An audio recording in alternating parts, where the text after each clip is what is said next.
The morning sun cast long shadows across the manicured grounds of Adelaide Cottage as 8-year-old Princess Charlotte pressed her face against the cool glass of her bedroom window. Below, she could see the familiar figures of the protection officers conducting their routine perimeter checks, their movements precise and practiced. What she couldn't see was the growing tension that had been building within the royal security apparatus over the past several weeks. Detective Inspector Sarah Mitchell adjusted her earpiece as she reviewed the morning briefing on her tablet.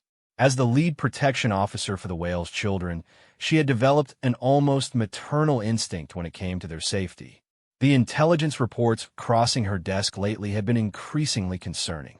Social media chatter had picked up significantly, with various conspiracy theorists and anti-monarchy groups becoming more vocal and organized in their online activities. "Ma'am, we've got movement from the cottage," came the voice of Officer James Patterson through her earpiece. Sarah looked up from her briefing notes to see Princess Charlotte emerging from the main entrance, her school bag slung over one shoulder and her characteristic confident stride carrying her toward the waiting official vehicle. What Sarah didn't know was that Charlotte had been planning something for weeks. The young princess had overheard conversations between her parents about increased security measures, and her naturally curious mind had begun to wonder what life might be like outside the protective bubble that surrounded her every moment. She had been observing the security protocols, noting the patterns and timing of the protection officers' routines. The drive to Lambrook School proceeded without incident, following the carefully planned route that varied slightly each day to prevent predictability. Charlotte sat quietly in the back seat, but her mind was racing with possibilities. She had noticed that during lunch breaks, the security presence was lighter, with officers positioned at strategic points around the school perimeter rather than maintaining constant visual contact with students. At school, Charlotte's best friend Emma had been waiting with barely contained excitement. The two girls had been planning what they called their adventure for over a month. Emma's older brother had mentioned seeing a documentary crew filming in the nearby village of Ascot, and Charlotte had become fascinated with the idea of seeing how regular people lived and worked without the constant presence of security personnel. "Are you sure about this?" Emma whispered as they sat together during morning assembly. "If you get caught, you'll probably be grounded until you're 18. Charlotte's blue eyes sparkled with determination. "I just want to see what it's like to be normal for an hour. Just 1 hour where nobody is watching every move I make or worrying about my safety." The morning passed slowly for Charlotte as she struggled to concentrate on her lessons. Her mathematics teacher noticed her distraction, but attributed it to the typical restlessness of an 8-year-old on a particularly beautiful spring day. During art class, Charlotte found herself drawing pictures of London streets filled with ordinary people going about their daily lives, completely unaware that she was sketching her own desperate desire for normalcy. Meanwhile, back at the Security Command Center, Sarah Mitchell was reviewing intelligence reports that had arrived overnight. There had been increased chatter on several monitored platforms about the royal family's movements, and while none of it appeared to represent an immediate threat, the cumulative effect was causing concern among the security team. Inspector called out Sergeant Williams from his monitoring station. "We're seeing some unusual social media activity regarding the school. Nothing concrete, but several accounts have been posting about filming locations in the area." Sarah frowned as she walked over to review the information. The posts seemed innocuous enough. Local residents discussing a small production company that had been granted permits to film in the village. But, in her experience, even innocent events could create opportunities for those with malicious intentions. As lunchtime approached, Charlotte's heart began to race with anticipation and nervousness. She and Emma had carefully planned their route from the school grounds to the village center, a journey that would normally take about 15 minutes on foot. They had identified a gap in the security perimeter where the officers' sight lines didn't overlap, creating a brief window of opportunity. The lunch bell rang, and students began flooding out into the playground and grounds.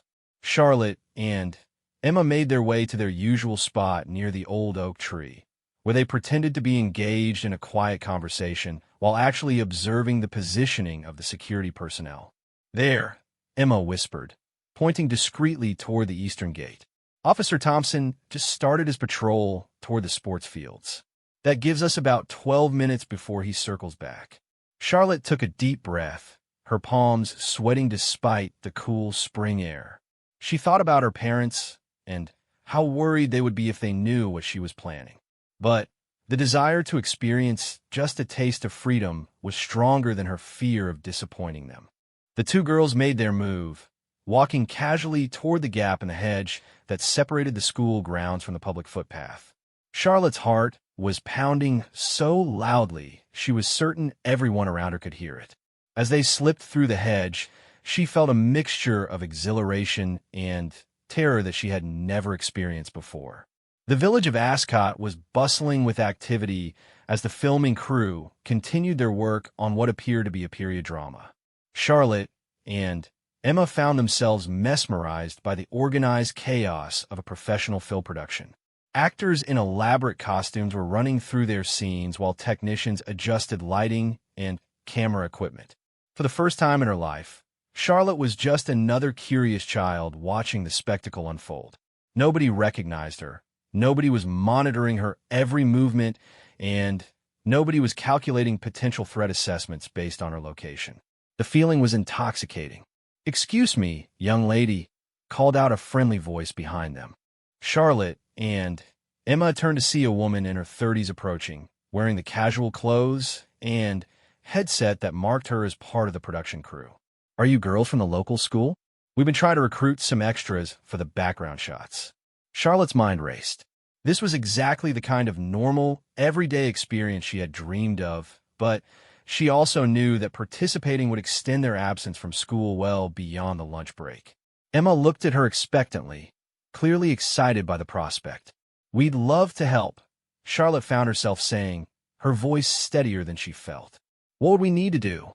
The production assistant, who introduced herself as Melissa, explained that they needed children to walk naturally through the background of several shots to create an authentic village atmosphere. The scenes would be filmed over the next 2 hours, and each extra would receive a small payment and lunch from the catering truck. As Charlotte found herself being led toward the wardrobe trailer, she couldn't help but smile at the absurdity of the situation.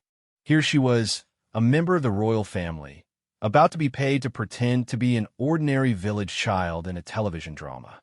Back at Lambrook School, Officer Thompson completed his patrol route and instinctively scanned the playground for the familiar figure of Princess Charlotte. When he didn't immediately spot her among the students, he felt the first flutter of concern. He activated his radio and contacted his colleague stationed near the main building. "Davidson, do you have eyes on Princess Charlotte?" "Negative. Last I saw her, she was heading toward the oak tree with her friend Emma." Thompson quickened his pace toward the tree, his trained eyes scanning the area for any sign of the princess. When he reached the spot where Charlotte typically spent her lunch breaks, he found only a group of older students engaged in a game of football. "All units, I need a visual confirmation on Princess Charlotte immediately." Thompson spoke into his radio, his voice maintaining professional calm despite the growing alarm he felt in his chest. Within minutes, the entire security team was conducting a systematic search of the school grounds. Teachers were quietly asked to check their classrooms, and the headmaster was discreetly informed of the situation. As each area was cleared without any sign of Charlotte, the gravity of the situation began to escalate. Sarah Mitchell received the call while reviewing security protocols in her office. The words "Princess Charlotte is missing from the school grounds" hit her like a physical blow. In her 15 years of protection work, she had never lost a principal, and the thought of explaining to the Prince and Princess of Wales that their daughter had vanished on her watch was almost paralyzing. "Lock down the school immediately," she ordered as she grabbed her jacket and headed for her vehicle. "No one in or out until we locate her. And give me a complete list of everyone who has been on or near the grounds in the past 2 hours." As Sarah raced toward Lambrook School, her mind was already running through the various scenarios and protocols that would need to be activated. The Metropolitan Police would need to be notified, as would the royal household. Depending on how long Charlotte remained missing, they might need to consider informing the media and issuing public appeals for information. Meanwhile, Charlotte was experiencing the most normal 2 hours of her young life. Dressed in a simple period costume that completely disguised her identity, she had been walking back and forth through the village square while cameras captured the scene from multiple angles. The director had praised her natural movement and expression, completely unaware that he was working with one of the most recognizable children in the country. During a break between takes, Charlotte found herself sitting on a bench beside an elderly woman who had been cast as a village grandmother. The woman, whose name was Mrs. Patterson, began sharing stories about her own grandchildren and asking Charlotte about her interests and hobbies. "You have such lovely manners, dear," Mrs. Patterson observed. "Your parents have raised you well. Are they from the area?" Charlotte felt a pang of guilt as she realized how worried her parents would be when they learned of her disappearance. "They live nearby," she said carefully. "They work very hard, and I don't get to see them as much as I'd like." The conversation made Charlotte reflect on her privileged but constrained existence. While she understood that the security measures were necessary and that her parents loved her deeply, she also began to appreciate the simple freedom that ordinary families took for granted. As the afternoon wore on, the search for Princess Charlotte expanded beyond the school grounds. Police units were positioned at key locations throughout the surrounding area, and helicopter support had been requested. The story had not yet reached the media, but Sarah Mitchell knew that if Charlotte wasn't found soon, they would have no choice but to go public with the search. The film production was beginning to wrap up their outdoor scenes when Charlotte realized that she needed to find a way back to school before her absence was discovered. She and Emma had been so caught up in the excitement of their adventure that they had lost track of time. "Melissa," Charlotte approached the production assistant who had first recruited them. "Emma and I need to get back to school now. Thank you so much for including us today." Melissa smiled warmly and handed both girls small envelopes containing their payment for the day's work. "You were both wonderful," she said. "If you're interested, we'll be filming more scenes tomorrow and could use you again." As Charlotte and Emma made their way back through the village toward the school, they began to notice an unusual amount of activity. Police vehicles were parked at various intersections, and officers were conducting what appeared to be systematic searches of the area. "Charlotte," Emma whispered nervously, "I think they're looking for us. Or rather, they're looking for you." The reality of their situation began to dawn on Charlotte as she observed the scale of the search operation that had been mounted. She realized that her simple desire for a few hours of normalcy had triggered a massive security response that was involving dozens of people and significant resources. As they approached the edge of the school grounds, Charlotte could see the heightened security presence and the obvious state of alert among the protection officers. Her stomach churned with anxiety as she contemplated the consequences of her actions and the worry she must have caused everyone who cared about her safety. "We have to go back," she whispered to Emma. "But I need to figure out how to explain where we've been without getting everyone in trouble." The two girls crept back through the hedge gap they had used to escape earlier, hoping to blend back into the student population without being immediately detected. But as they emerged onto the school grounds, they found themselves face to face with Officer Thompson, whose expression of relief quickly transformed into one of professional concern. "Princess Charlotte," he said quietly, speaking into his radio, "I have visual confirmation. She's safe and on the grounds." As Charlotte looked up at Officer Thompson, she saw not anger or disappointment, but genuine relief and concern. In that moment, she began to understand the enormous responsibility that these dedicated professionals carried and the personal toll that her disappearance had taken on everyone involved in her protection. The adventure that had begun as a simple desire for normalcy was about to become a lesson in responsibility, consequence, and the complex balance between freedom and security that would define the rest of her life as a member of the royal family.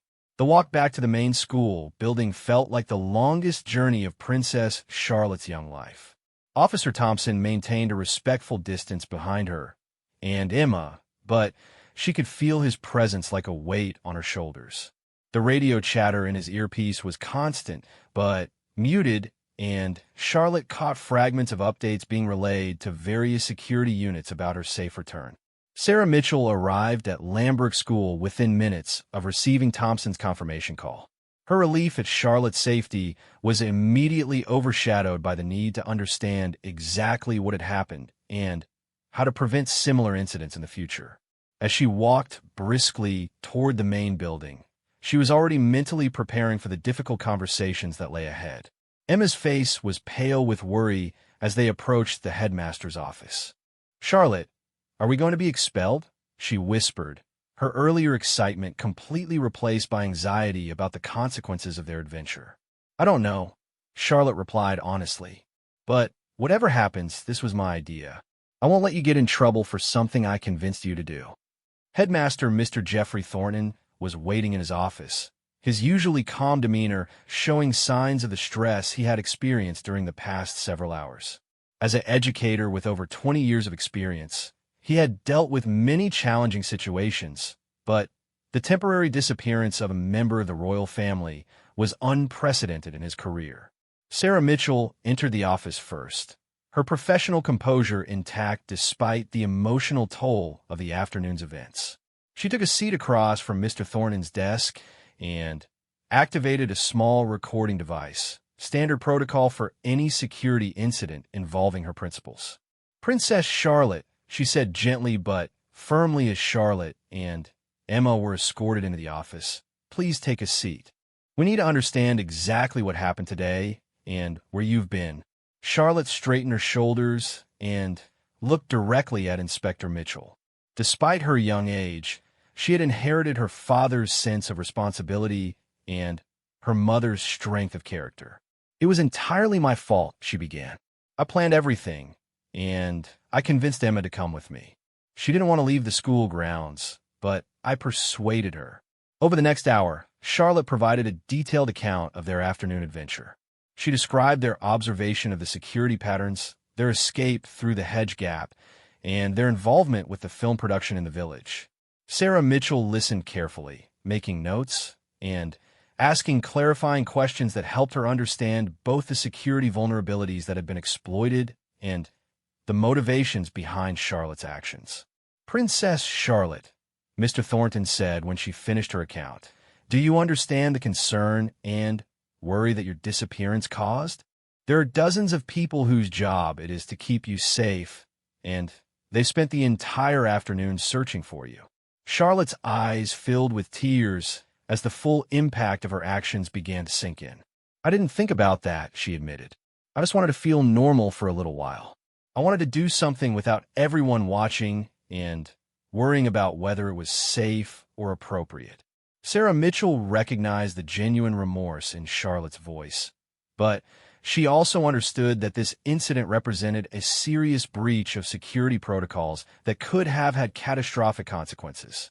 "Princess Charlotte, I need you to understand that the security measures around you aren't arbitrary rules designed to restrict your freedom. They exist because there are people in the world who might want to harm you or use you to harm your family." The conversation was interrupted by the arrival of the Prince and Princess of Wales, who had been immediately notified of their daughter's disappearance and subsequent recovery.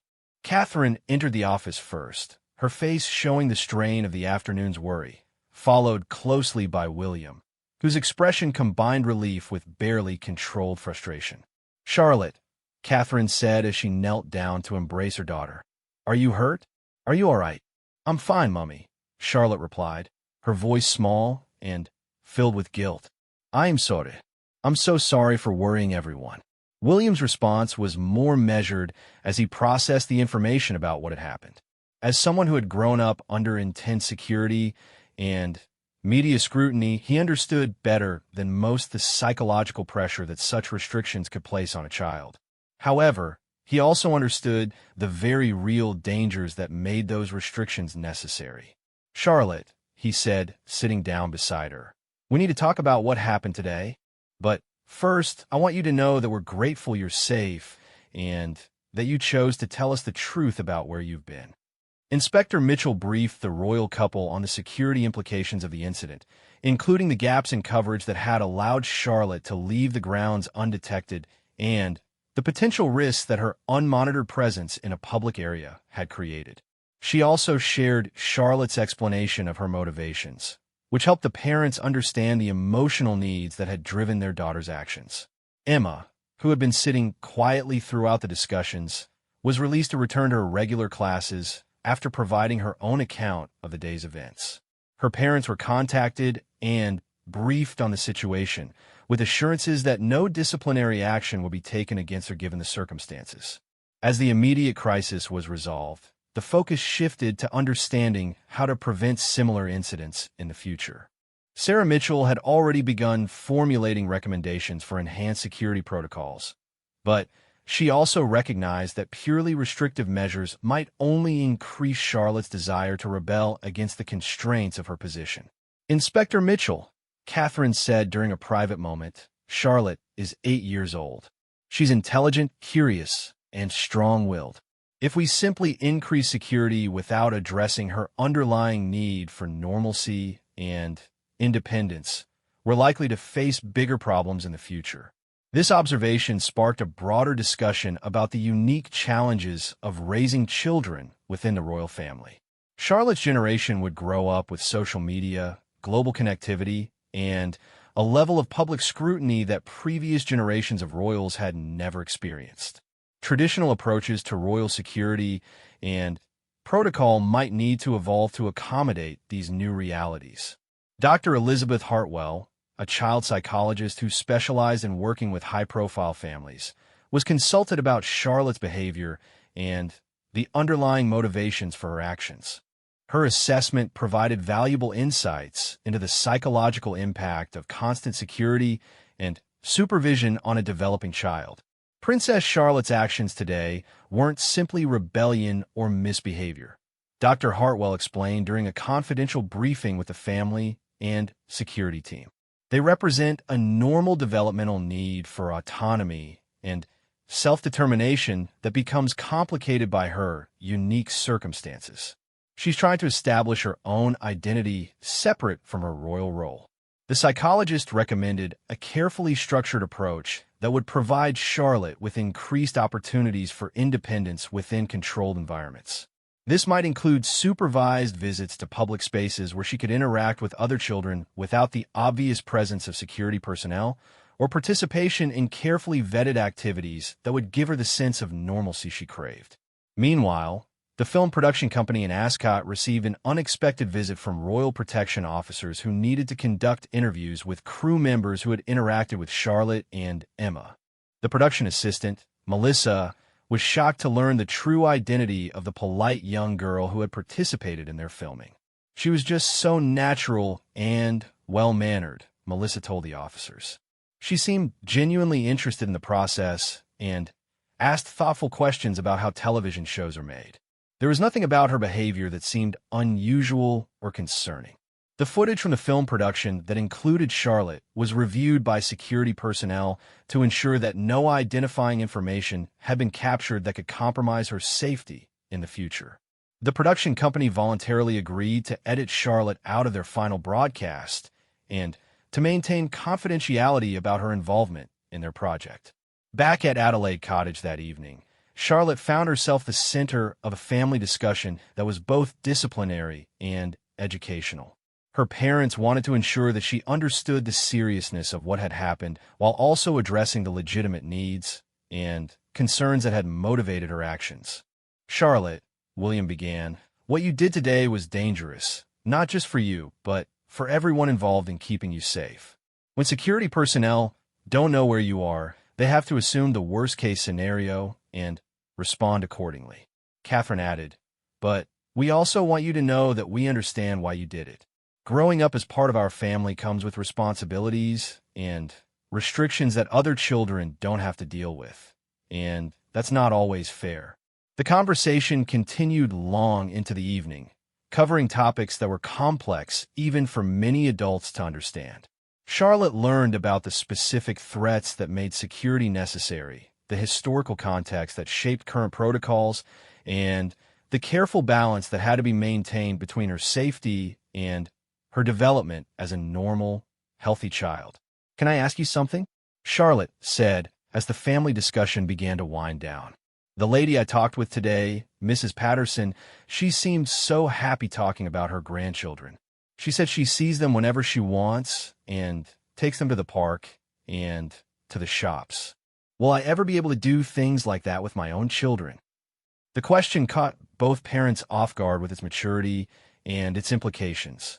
Charlotte was already thinking about how the constraints of royal life would affect her future family, a consideration that most 8-year-olds would never need to contemplate.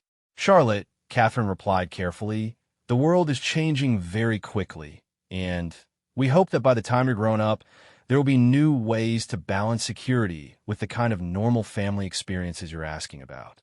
Your grandfather and your father have both worked to modernize how our family lives and works, and that evolution will continue." The security review that followed Charlotte's disappearance resulted in significant changes to the protection protocols at Lambert School.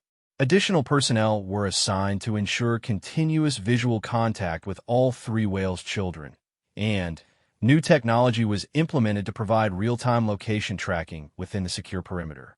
However, the review also included recommendations for controlled exposure programs that would allow Charlotte and her siblings to experience more typical childhood activities under carefully managed conditions. These might include arranged playdates with vetted families, visits to public attractions during off-peak hours, or participation in community activities where security could be maintained discreetly. Sarah Mitchell found herself reflecting on the incident during her drive home that evening. In her years of protection work, she had always focused on preventing threats and maintaining secure environments. Charlotte's escape had challenged her to think more broadly about what constituted successful protection for a developing child who needed both safety and normal developmental experiences. The media coverage of Charlotte's adventure never materialized, thanks to the careful management of information and the cooperation of the film production company. However, the incident became a case study within royal security circles and influenced policy discussions about protecting high-profile children in an increasingly connected world. As Charlotte prepared for bed that night, she found herself thinking about Mrs. Patterson and the story she had shared about her grandchildren. The brief taste of normalcy had been wonderful, but it had also helped Charlotte understand the complexity of her own position and the dedication of the people who worked to keep her safe. "Mummy," she said as Catherine tucked her into bed, "I'm sorry about today. I know everyone was worried, and I didn't mean to cause so much trouble." "I know you didn't, darling," Catherine replied. "But I want you to promise me that if you're feeling overwhelmed by all the security and restrictions, you'll talk to Daddy and me first. We might not be able to change everything, but we can work together to find ways to give you the experiences you need." Charlotte's promise was sincere, but both she and her mother knew that the fundamental tension between security and normalcy would continue to challenge the family as all three children grew older and more aware of the constraints that shaped their daily lives. 3 weeks had passed since Princess Charlotte's unscheduled adventure in Ascot Village, and the royal household was still adjusting to the new security protocols that had been implemented in response to the incident. The changes were subtle but significant, affecting everything from the children's daily routines to the broader approach to royal protection in the digital age. Detective Inspector Sarah Mitchell stood in the newly established monitoring center at Lambert School, watching multiple screens that provided real-time oversight of the secure perimeter. The technology was state-of-the-art, but she couldn't shake the feeling that they were fighting yesterday's battle. Charlotte's escape had been low-tech and opportunistic, exploiting human factors rather than technological vulnerabilities. "The new tracking system is working perfectly," reported Sergeant Williams as he reviewed the morning's data. "All three children's locations have been continuously monitored since they arrived at school, with no gaps in coverage." Sarah nodded, but her expression remained thoughtful. The technical solution was impressive, but she had been reading Dr. Hartwell's reports about the psychological impact of increased surveillance on developing children. The challenge wasn't just keeping the whale's children safe. It was allowing them to develop into healthy, well-adjusted adults despite the unprecedented level of security that surrounded them. Meanwhile, Charlotte was experiencing the effects of the enhanced security protocols firsthand. Every movement she made was now tracked and recorded, every interaction monitored and assessed. While the protection officers maintained their professional discretion, she could feel the increased attention as a constant presence in her daily life. During her morning mathematics lesson, Charlotte found her attention drifting to the window, where she could see two new security personnel positioned at points that provided overlapping coverage of the school grounds. She understood that these changes were a direct result of her actions, and the guilt she felt was complicated by a growing sense of being trapped within an invisible cage. "Charlotte, can you tell us the answer to question 7?" asked Mrs. Richardson, her mathematics teacher, noticing her student's distraction. Charlotte refocused on her worksheet, but the numbers seemed to blur together as she struggled to concentrate. The enhanced security measures were affecting her academic performance and her social interactions with other students, who had begun to notice the increased attention that Charlotte attracted. Emma had been particularly affected by the aftermath of their adventure. Her parents had received a detailed briefing from Royal Protection officers about the security implications of their daughter's involvement in Charlotte's escape, and they had subsequently restricted Emma's activities and social interactions. The friendship between the two girls had become strained as the adult world imposed consequences that neither child fully understood. Dr. Elizabeth Hartwell had been conducting regular sessions with Charlotte to assess her psychological well-being and help her process the complex emotions surrounding her royal identity. During their most recent meeting, Charlotte had expressed frustration about the growing isolation she felt from her peers. "It's like I'm becoming more royal and less normal every day," Charlotte confided during one of their sessions. "The other children used to invite me to birthday parties and sleepovers, but now their parents seem worried about the security requirements. I feel like I'm losing my friends because of who I am."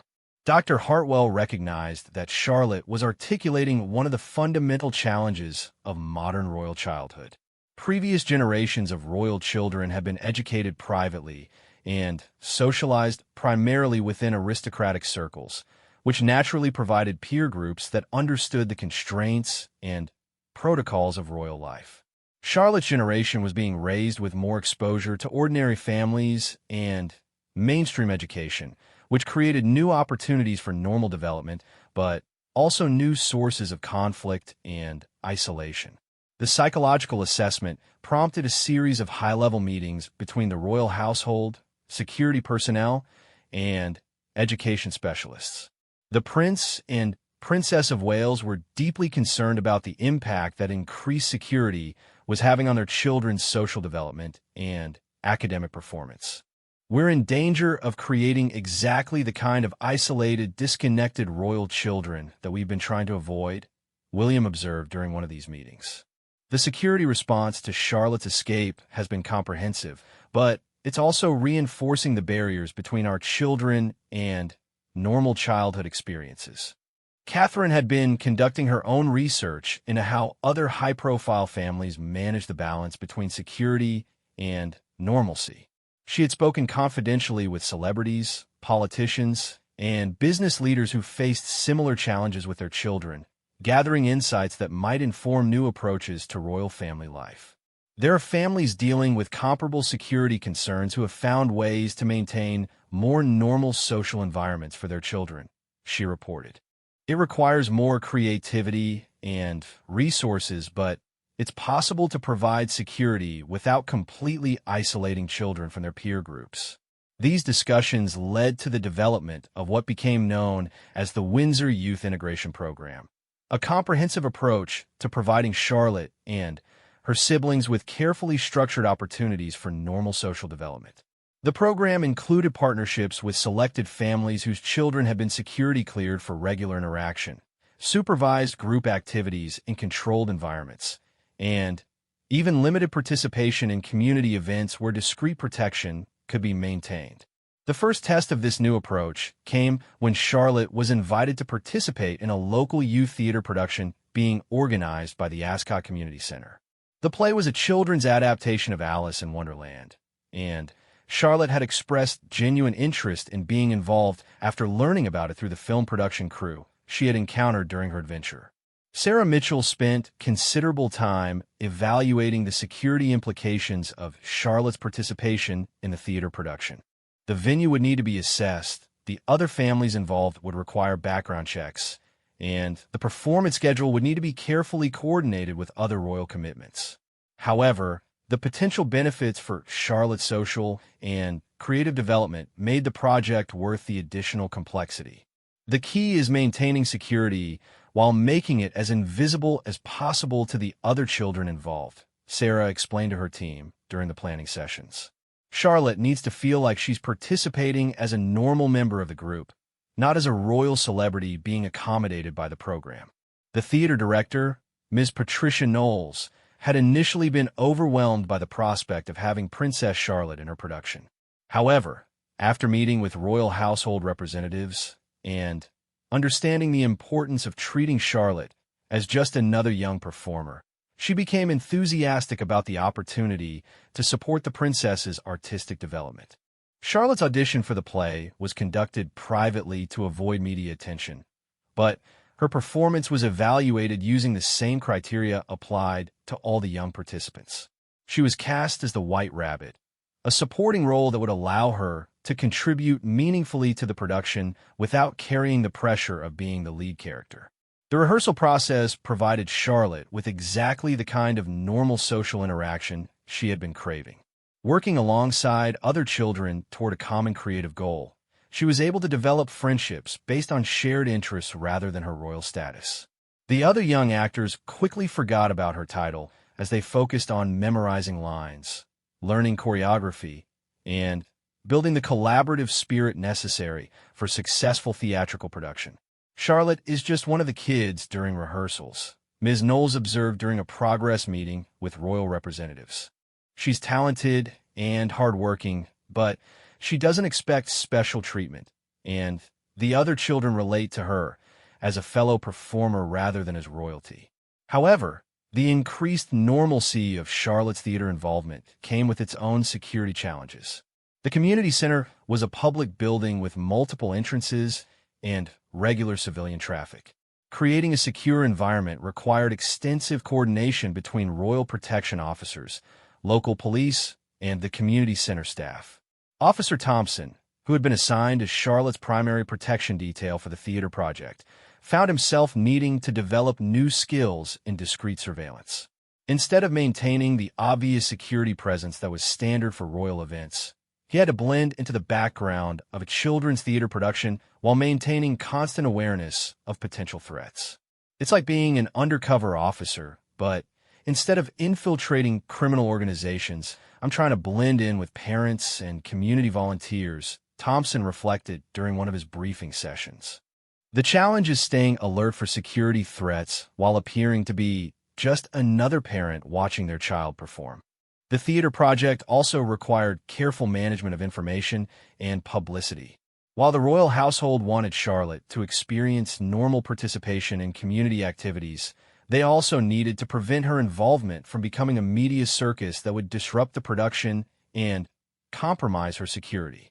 Local media outlets eventually learned about Charlotte's participation in the play, but careful coordination with press representatives resulted in an agreement to limit coverage until after the performance, with carefully controlled photo opportunities that wouldn't interfere with the rehearsal process or compromise security protocols. Charlotte's brothers, Prince George and Prince Louis, were also affected by the changes in security protocols that followed her escape from school. While they hadn't been directly involved in the incident, the enhanced monitoring and tracking systems were applied to all three children as part of the comprehensive security review. Prince George, who was older and more aware of the implications of their royal status, understood the reasons for the increased security, but also felt the additional restrictions on his independence. During family discussions about the new protocols, he expressed concern about how the security requirements would affect his transition to secondary school and his participation in activities like sports teams and academic clubs. "I understand why the security is necessary," George told his parents, "but I'm worried that it's going to make it impossible for me to have normal friendships or participate in things that other boys my age get to do." Prince Louis, being younger, was less conscious of the security changes, but was beginning to ask questions about why there were always adults watching him and why he couldn't play in certain areas or visit friends' houses without extensive advance planning. The family dynamics were further complicated by the media attention that Charlotte's escape had generated within royal watching circles. While the specific details of the incident have been kept confidential, speculation about changes in security protocols and rumors about incidents involving the whale's children had appeared in various publications and online forums. Catherine found herself dealing with increased scrutiny of her parenting choices and decisions about the children's education and activities. The balance between providing normal childhood experiences and maintaining appropriate security had always been challenging, but Charlotte's adventure had intensified public interest in how the family was navigating these issues.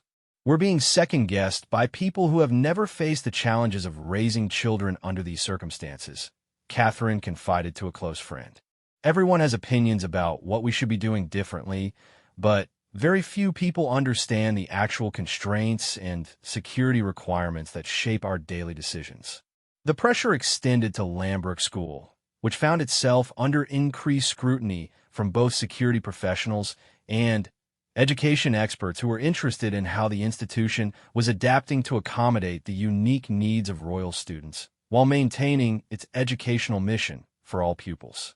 Mr. Thornton, the headmaster, had been fielding inquiries from other schools and education authorities who were curious about the security modifications that had been implemented following Charlotte's disappearance. While he was committed to protecting the privacy of all his students, he also recognized the opportunity to contribute to broader discussions about educating high-profile children. "We're learning that traditional approaches to school security and student supervision need to evolve to address the realities of modern threats and the unique challenges faced by certain families," Mr. Thornton explained during a confidential conference for educational leaders. "The goal is maintaining a normal learning environment while ensuring appropriate safety measures." As the theater production approached its performance date, Charlotte found herself experiencing a mixture of excitement and anxiety that had nothing to do with security concerns. For the first time in months, she was focused on something that felt completely normal and age-appropriate, but she was also aware that her participation represented a new model for how royal children might engage with their communities. The success or failure of the theater project would likely influence future decisions about Charlotte's participation in similar activities and could set precedents for how her brother's social development would be managed. The pressure of being a test case for royal childhood integration was significant, even for an 8-year-old who just wanted to perform in a play about a girl who fell down a rabbit hole. The evening of the Alice in Wonderland performance arrived with an atmosphere of excitement and nervous energy that permeated the Ascot Community Center. Charlotte stood in the makeshift dressing room, adjusting her white rabbit costume, while around her, fellow young performers applied makeup and ran through their lines one final time. For these precious moments, she was simply another child preparing for her stage debut. Sarah Mitchell conducted her final security sweep of the venue, coordinating with local police units positioned discreetly around the perimeter. The evening represented the culmination of weeks of planning and the first major test of a new integration protocols designed to give Charlotte more normal childhood experiences while maintaining her security. "All positions report ready," came the voice through Sarah's earpiece. The security operation was comprehensive, but invisible to the casual observer. Parents and family members arriving for the performance had no idea that every entrance was monitored, every face was being compared against threat databases, and every vehicle in the parking area had been checked and cleared. In the audience, Prince William and Princess Catherine took their seats among the other parents, dressed casually and carrying programs like any other family attending their child's school play. Their presence had been kept confidential until the last moment to prevent media disruption, and they were accompanied only by two protection officers who appeared to be ordinary audience members. "She looks so happy," Catherine whispered to William as they caught a glimpse of Charlotte through the curtain during the pre-performance preparations. "This is the most excited I've seen her in months." William nodded, remembering his own childhood experiences with school performances and the simple joy of being part of a group activity where his royal status didn't define every interaction. "Let's hope this works out well enough that we can do more things like this." Backstage, Charlotte was experiencing the typical pre-performance jitters that affected all the young actors, but her nervousness had nothing to do with security protocols or royal expectations. She was worried about remembering her lines, hitting her cues, and contributing to a successful performance for her fellow cast members. "Places, everyone," called Ms. Knowles, the director, as the curtain time approached. "Remember, this is about having fun and sharing the story with our audience. If you make a mistake, just keep going and support your fellow actors." The play began with the familiar opening scene of Alice following the white rabbit down the rabbit hole. Charlotte made her entrance right on cue. Her nervousness instantly transformed into focus as she inhabited her character. The weeks of rehearsal had prepared her well, and she moved through her scenes with confidence and natural theatrical instinct. Officer Thompson, positioned in the back of the theater where he could monitor both the audience and the stage areas, found himself genuinely enjoying the performance. Charlotte's portrayal of the White Rabbit was charming and energetic, and she had clearly developed genuine friendships with the other children in the cast. "She's really good," whispered the mother sitting next to him, unaware of his professional interest in the proceedings. "That little girl playing the White Rabbit has such stage presence. I wonder if she's had professional training." Thompson smiled and simply nodded, maintaining his cover while feeling a sense of pride in Charlotte's accomplishment. The months of careful planning and security coordination had enabled this moment of pure, normal childhood achievement. As the performance continued, Charlotte became completely absorbed in the world of Wonderland, interacting with the other characters and responding to the live audience in ways that her isolated royal life rarely allowed. The laughter and applause from the crowd energized all the young performers, creating the kind of shared joy that made community theater special. During the final scene, when all the characters took their bow together, Charlotte's face was radiant with happiness and accomplishment. She had successfully participated in a normal childhood activity, contributing to something larger than herself, while being accepted as just another member of the group. The post-performance reception provided another test of the security protocols as parents and children mingled in the community center lobby. Charlotte moved easily among the crowd, accepting congratulations and sharing excited conversations about the performance with her fellow actors. "Charlotte, you were wonderful," exclaimed Mrs. Patterson, the elderly woman Charlotte had met during her adventure with the film crew weeks earlier. "I had no idea you were such a talented actress. Your parents must be very proud." "Thank you, Mrs. Patterson," Charlotte replied, genuinely pleased to see her again. "It was so much fun to be part of the production. Ms. Knowles is a wonderful director." The conversation was observed by Sarah Mitchell, who made note of the natural way that Charlotte interacted with community members who knew her from previous encounters. The princess had developed the ability to maintain her privacy while still engaging authentically with people, a skill that would serve her well throughout her life. William and Catherine approached their daughter during a quiet moment in the reception, their pride evident in their expressions. "Charlotte, that was a beautiful performance," Catherine said, giving her daughter a warm embrace. "You should be very proud of your work. Did you see how well everyone worked together?" Charlotte asked excitedly. When Tommy forgot his line in the second act, Sarah covered for him, and nobody in the audience even noticed. That's what Ms. Knowles taught us about being a team. The conversation revealed how much Charlotte had absorbed from the collaborative experience of theater production. She had learned lessons about teamwork, mutual support, and shared responsibility that extended far beyond the specific skills of acting and stage performance. As the reception wound down and families began to leave, Charlotte found herself reluctant to end the evening. The past several hours had provided her with exactly the kind of normal, age-appropriate experience she had been craving, and she knew that returning to her regular routine would mean returning to the heightened security protocols that had been implemented since her school escape. Ms. Knowles, Charlotte approached the director as the cleanup began. "Thank you for including me in the play. It was one of the best experiences I've ever had." "Thank you, Charlotte," Ms. Knowles replied. "You were a joy to work with, and I hope you'll consider auditioning for our next production. We're planning to do Peter Pan in the spring, and I think you'd make an excellent Wendy." The invitation represented both an opportunity and a challenge for the royal family. Charlotte's successful participation in the current production had demonstrated that carefully managed community involvement was possible, but it had also created expectations for continued engagement that would require ongoing security resources and planning.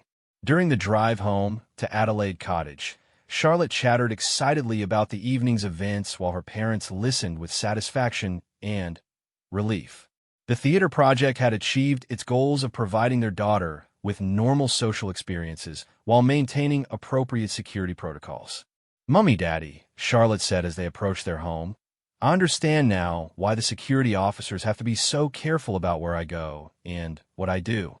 But tonight showed me that it's possible to do normal things if everyone works together and plans carefully." The observation demonstrated Charlotte's growing maturity and understanding of the complex balance between her personal desires and her royal responsibilities. She was beginning to develop the emotional intelligence that would enable her to navigate the constraints of her position while still pursuing meaningful personal experiences. The success of the theater production led to a comprehensive review of the new integration protocols by royal household officials, security personnel, and child development experts. The positive outcomes for Charlotte's social development and psychological well-being provided strong evidence that carefully structured community involvement could enhance rather than compromise royal family life. Dr. Hartwell's post-performance assessment of Charlotte revealed significant improvements in her mood, social confidence, and sense of personal agency. The theater experience gave Charlotte a sense of contributing to something beyond herself while being valued for her individual talents rather than her royal status, the psychologist reported. This type of experience should be a regular part of her development going forward. The recommendations that emerged from the review included expanded opportunities for all three whales' children to participate in carefully selected community activities, enhanced training for protection officers in discreet monitoring techniques, and the development of partnerships with local organizations that could provide ongoing social and educational opportunities.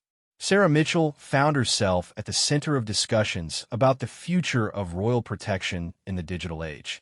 Charlotte's initial escape and subsequent successful community integration had challenged traditional approaches to royal security and demonstrated the need for more flexible, adaptive protocols. We're learning that effective protection of royal children requires understanding their developmental needs as much as their physical security requirements, Sarah reflected during a briefing with senior royal household officials. The goal isn't just keeping them safe. It's enabling them to develop into healthy, capable adults who can fulfill their future roles while maintaining their humanity. The media response to Charlotte's theater performance was carefully managed through a limited number of high-quality photographs and a brief press release that emphasized the community aspect of the production rather than Charlotte's individual performance. The coverage was positive and helped establish a new narrative about royal childhood that balanced tradition with modernity. Several weeks after the performance, Charlotte received a letter from Mrs. Patterson, thanking her for her kind conversation at the reception and sharing news about her grandchildren's own involvement in local activities. The correspondence represented the kind of genuine community connection that the integration protocols were designed to facilitate. "Dear Charlotte," The letter read, "Watching you perform as the White Rabbit reminded me of my granddaughter Emma's first school play many years ago. You have such natural talent and such lovely manners. I hope you continue to find joy in performing and in being part of our community activities." Charlotte treasured the letter because it represented recognition of her individual qualities and accomplishments rather than her royal title. The validation from someone who had gotten to know her as a person rather than a princess was deeply meaningful to her developing sense of identity. The transformation in Charlotte's daily life was subtle but significant. While the enhanced security protocols remained in place, they were now balanced by regularly scheduled community activities that provided outlets for her social and creative development. She had begun taking drama lessons with a carefully vetted instructor and had been invited to participate in a local youth choir that rehearsed at the community center. Her relationship with Emma had also been restored as both families worked to maintain the friendship within the new security framework. Emma's parents had been educated about the protocols and requirements, and the girls were able to resume their regular playdates and shared activities. "It's different now," Charlotte confided to Emma during one of their supervised visits, "but it's better different. I feel like the adults understand what I need better than they did before." Emma, who had learned important lessons about responsibility and consequence from their adventure, agreed. "My parents explained why the security is necessary, and now I feel like I'm helping to keep you safe rather than being prevented from having fun with you." As autumn approached and Charlotte prepared to return to her regular academic schedule, she carried with her a new sense of confidence and possibility. The theater experience had demonstrated that her royal status didn't have to prevent her from participating in normal childhood activities, and the successful integration had created a template for future community involvement. The lessons learned from Charlotte's escape and subsequent community integration had implications that extended beyond the Wales family.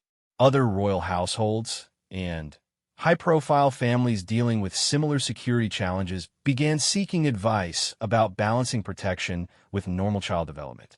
Charlotte's story had become a case study in modern royal childhood, demonstrating both the challenges and the possibilities of raising children in the public while maintaining their emotional well-being and social development.